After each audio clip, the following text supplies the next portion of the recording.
Herkese merhaba. Bugün çok kapsamlı bir video ile karşınızdayım. Ramazan hazırlığı yapacağız arkadaşlar. Haydi hemen tariflere başlayalım.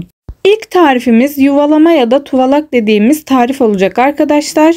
2,5 su bardağı ince bulgur, 1,5 çay bardağı da irmiği kullanıyoruz. Üzerine de yaklaşık 3 su bardağı kadar kaynar suyu ilave ettikten sonra dinlenmeye bırakıyoruz.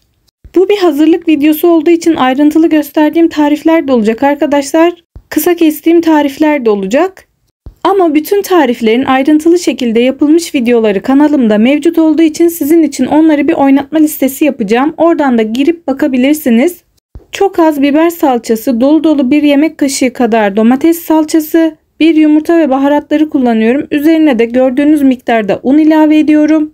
Kıvamına göre de daha sonra eklemesini yapabilirim ama şu an benim için yeterli. Şimdi yoğurmaya başlıyorum. Söylediğim gibi kısa kestiğim videolarda olacak ama bütün tarifler kanalımda mevcut. Onun için de bir oynatma listesi hazırlayacağım. İstediğiniz tarifi kolaylıkla bulabilirsiniz. Güzelce yoğurdum. Şeklini vermeden önce de size un miktarından ne kadar kullandığımı gösteriyorum. İçerisine de çok az sıcak su ilave ettikten sonra biraz daha yoğuruyorum ve şekil verme işlemine başlayacağız. Bu tarifi arkadaşlar dolapta biraz dondurduktan sonra poşetliyoruz. İsterseniz kaynatıp üzerine domates sos döküp öyle yiyebilirsiniz. İsterseniz de çorbalarınızda kullanabilirsiniz. Nasıl yiyeceğiniz tamamen size kalmış. Yuvarlama işlemine başladığımızda elimize yapışmaması için yanımıza su alıyoruz. Ara ara elimizi ıslatıyoruz ve gördüğünüz gibi unlu bir tepsim var. Yuvarladıklarımı da o unlu tepsinin içerisine atıyorum. Biz bu tarifi çok seviyoruz arkadaşlar. Sürekli de yapıyoruz evde. Ramazan'da da gerçekten çok doyurucu bir tarif olacaktır. Bunu bence mutlaka deneyin. Görüyorsunuz şekil alması aşırı kolay. Çok güzel oluyor. Şimdi ben bunları yuvarlamaya devam ediyorum. Miktarlar fazla ya da az olduğu için size tam miktar ölçüsü veremiyorum arkadaşlar. Dediğim gibi oynatma listesine ekleyeceğim. Oradan bütün ayrıntılara bakabilirsiniz. Gördüğünüz gibi yuvalama işlemim bitti. Güzelce unladım hepsini. Şimdi buzlukta dinlendireceğim. Daha sonra da poşetleyeceğim. Şimdi de bir başka tarife geçiyoruz arkadaşlar. Biraz kıymalı harç, biraz da ıspanaklı harç yaptık. Siz istediğiniz gibi yapabilirsiniz. İsterseniz patatesi de yapabilirsiniz. Hazır yufkayla çok güzel bir börek yapacağız. Yine bu böreğin de ayrıntılı tarifi kanalımda mevcut. Oynatma listesine de ekleyeceğim. Gördüğünüz gibi yufkanın yarısına gelecek şekilde sosunu ekliyoruz. Elimizle her yere yayıyoruz ve daha sonra yufkayı ikiye katlıyoruz. Bu işlemin de ardından yine sosu dökeceğiz kalan kısma ve her tarafına yayacağız. Bu börekte en önemli şey sosunu güzelce yufkaya yedirmek arkadaşlar. Yani her yere geldiğinden emin olun. Aşırı ıslak bir yufkadan bahsetmiyorum ama sos her yere gelsin. Daha sonra dilimlemeye başlıyoruz. İstediğiniz büyüklükte dilimler elde edebilirsiniz. Hiç fark etmez. Biz gördüğünüz gibi bu şekilde kestik. Daha sonra da içini koymaya başladım. Ben örnek olması açısından size ikisini birden gösteriyorum. Biraz ıspanaklı ve biraz da kıymalı koyduk harçları.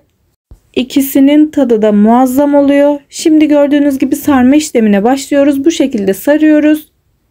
Ve böreğimiz hazır. Üzerine yumurta sarısı, susam, haşhaş ne dökmek isterseniz onu dökebilirsiniz. Gördüğünüz gibi böreklerimiz hazır.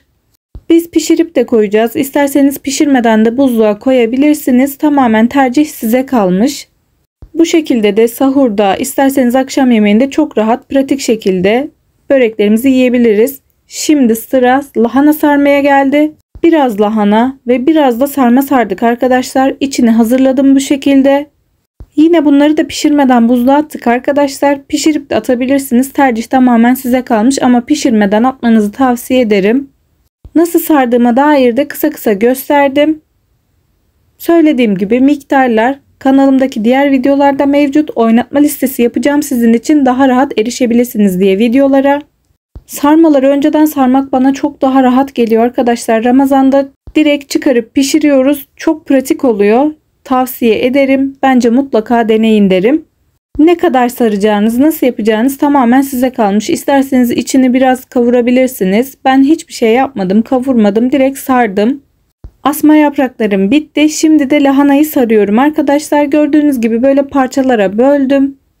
İçini koyduktan sonra da güzelce sarıyorum.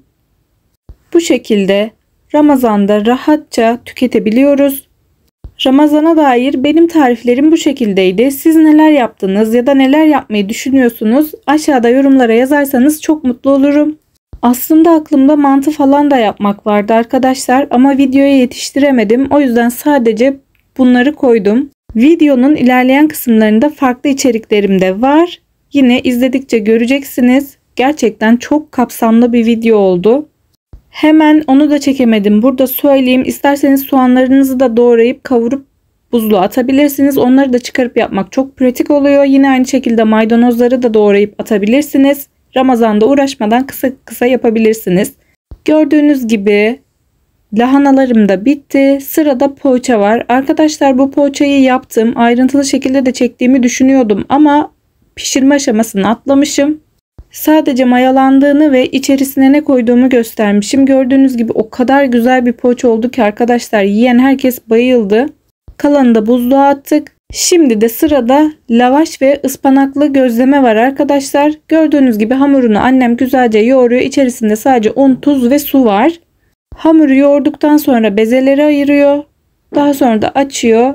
Önce gözleme yapacağız. Daha sonra da lavaş yapacağız. İkisi de efsane tarifler oldu. Lavaşı mutlaka denemenizi tavsiye ederim.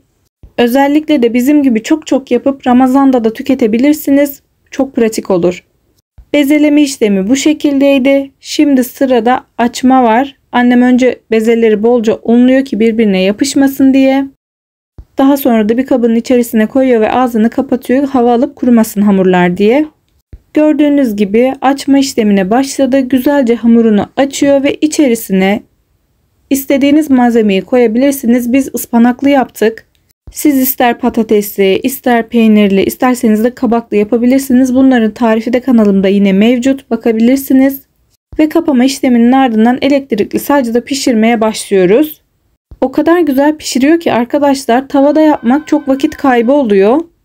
Ama sacın üzerinde pişirmek daha kısa zaman alıyor. Bu yüzden sacınız varsa mutlaka sacda pişirmenizi tavsiye ederim. Nar gibi kızardılar. Şimdi sıra lavaşa geldi arkadaşlar. Lavaşı da güzelce açıyor annem ve unundan iyice temizliyor ve sacın üzerine koyuyoruz. Arkadaşlar pişerken görmenizi çok isterdim. Acayip kabarıklar oluşuyor. O kadar güzel pişiyor ki bakın siz de göreceksiniz şimdi.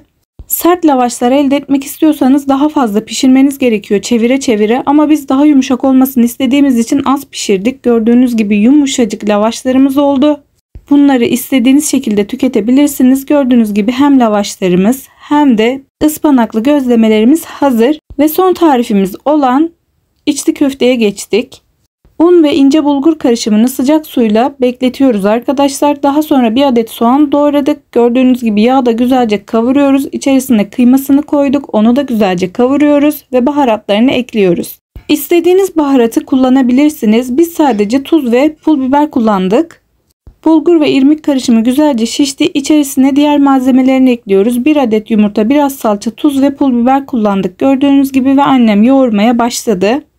Yoğurduktan sonra içerisine un ve biraz da su ekleyeceğiz. Biraz daha cıvık kıvamlı bir karışımımız olacak. Göreceksiniz zaten annem yoğurduktan sonra nasıl olması gerektiğini. Sizler için aklıma gelen Ramazan'da bizi rahat ettirecek tarifleri yapmaya gayret ettim arkadaşlar. Lütfen siz de videoma yorum yapıp beğenilerinizle bana destek olursanız çok mutlu olurum.